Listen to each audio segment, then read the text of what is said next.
Nous lisons dans l'évangile de Marc, chapitre 11, le verset 24. C'est pourquoi je vous dis, tout ce que vous demanderez en priant, croyez que vous l'avez reçu et vous le verrez s'accomplir. Évidemment, c'est la suite de notre texte d'hier que nous avons lu, mais là nous allons nous y arrêter tout particulièrement.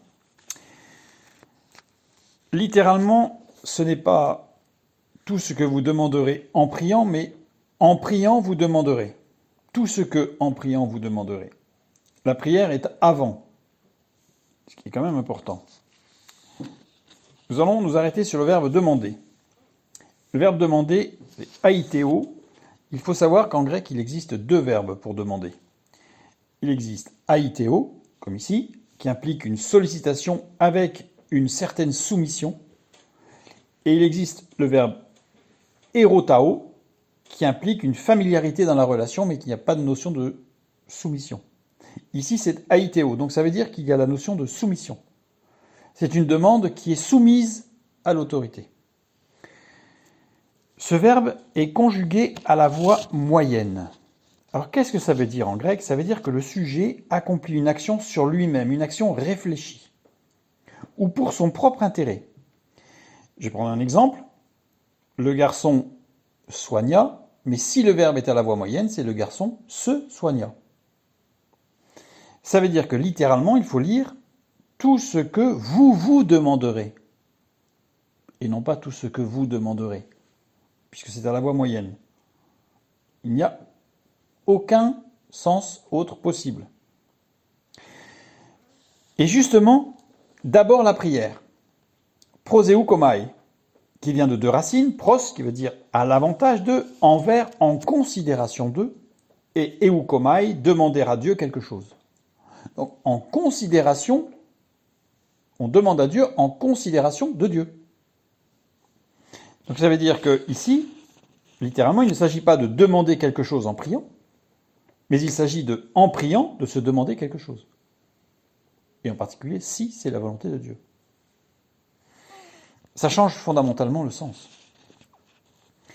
Croyez que vous l'avez reçu. Le verbe croire ici, c'est pisteuo, nous l'avons déjà vu, qui devrait se traduire par un mot qui n'existe pas en français, à savoir le verbe, on pourrait imaginer, foi et, puisque ça vient de pistis, foi, et donc c'est le verbe d'engager sa foi, c'est-à-dire d'engager cette communication, cette communion dont on a parlé hier, profonde, au travers d'un échange dynamique, sincère, et d'une action.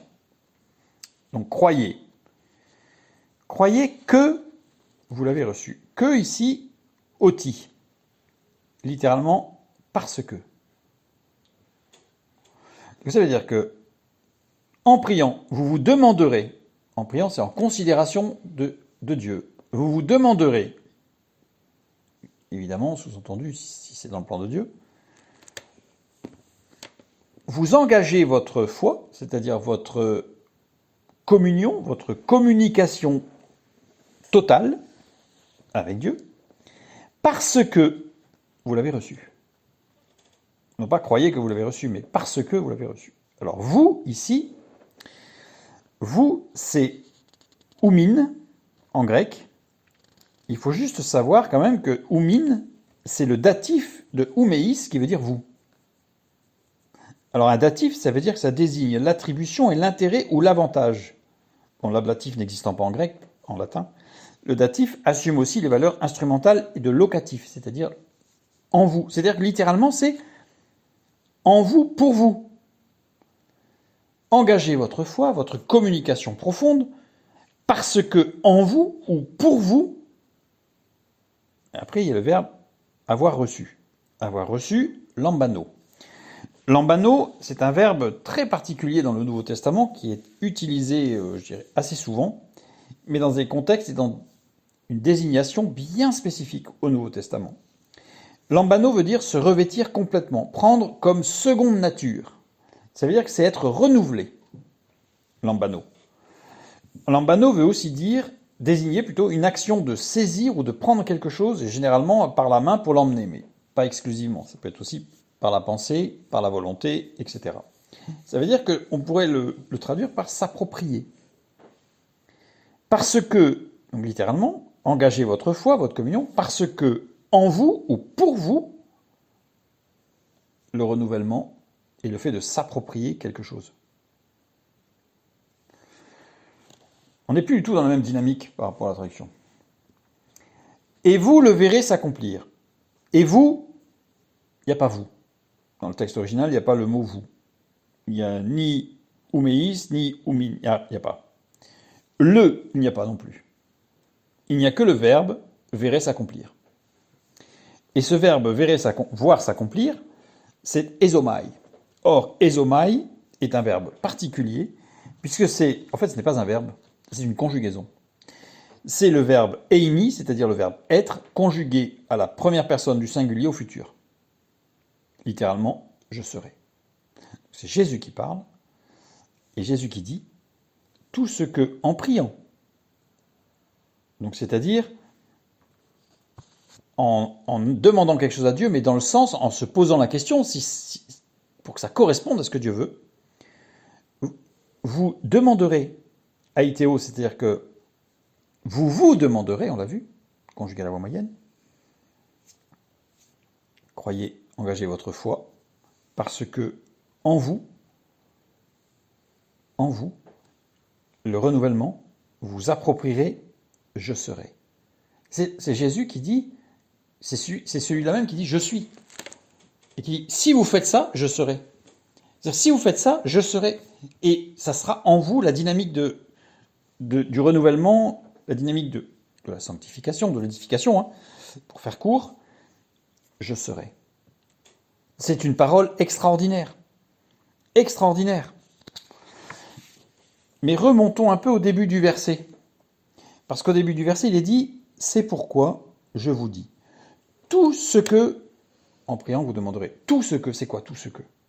Eh bien, tout ce que est la juxtaposition de deux mots grecs, osos, passe, osos, aussi loin dans une décision. C'est-à-dire, ça engage une décision. Ce n'est pas juste comme ça tout ce qui nous passe par la tête, ou même tout ce qu'on aurait envie. Ça engage une décision. Toute décision, aussi loin, aussi profonde que sera votre décision, chacune en particulier passe, ou collectivement de tout type, en priant. Donc, toute question que vous vous poserez, puisque vous demanderez, tout ce que vous poserez comme question, etc., nous l'avons vu, la fin du verset. Mais ce qui va nous interpeller encore plus, c'est le « c'est pourquoi ». On remonte d'un cran encore. C'est pourquoi, ça veut dire que ça fait appel à ce qu'il y avait avant. Alors le c'est pourquoi, dans c'est pourquoi, on a le dia en grec, qui est une préposition qui dénote un canal d'une action, au travers d'un lieu, au travers d'un temps, au travers d'un moyen. Ici, il s'agit bien entendu d'un moyen. Donc le dia, c'est-à-dire au travers de l'expérience qui a été citée juste avant, ici, maintenant, en faisant ça. Quelle est l'expérience qui a été faite juste avant ? Le verset 23. Le verset 23, nous allons le lire. « Je vous le dis en vérité, si quelqu'un dit à cette montagne, ôte-toi de là et jette-toi dans la mer, et s'il ne doute point en son cœur, mais croit que ce qu'il dit arrive, il le verra s'accomplir. » Nous l'avons vu hier, et je vais reprendre une traduction un petit peu simplifiée, on va dire, qui reprend vraiment le sens de chaque mot.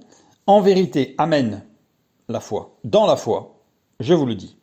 Si quelqu'un dit à cette montagne, ôte-toi de là et jette-toi dans la mer, je ne reviens pas sur ces termes. Et s'il ne doute point en son cœur, littéralement, s'il ne décide pas, s'il ne se retire pas, s'il n'hésite pas par manque d'engagement personnel dans son cœur, littéralement c'est ça, mais croit que ce qu'il dit arrive, littéralement, mais continue dans une communication profonde avec Dieu, c'est la foi, ce qu'il dit sera conduit par le Saint-Esprit. Et je serai. Il le verra s'accomplir, c'est à nouveau, et je serai. Ça veut dire qu'ici, Jésus exhorte à ne pas lâcher prise. Quand on se pose des questions, on continue à communiquer, à communier avec Dieu dans la prière, c'est le verset 24, et à ce moment-là, nous pouvons être assurés que c'est le Saint-Esprit qui nous amènera à faire la bonne prière. Donc il faut que nous continuions, et nous avons raison de nous poser les questions, de nous demander si c'est le plan de Dieu, mais en continuant à communiquer, à échanger avec Dieu, honnêtement, sincèrement, prêt à changer d'avis, prêt à se laisser modeler par le Saint-Esprit, à ce moment-là, notre prière se transformera et finira toujours, toujours par glorifier celui qui dit « je suis ». Et à ce moment-là, nous-mêmes, nous serons fortifiés, nous serons renouvelés, lambano, et nous pourrons nous approprier à nouveau « je suis ».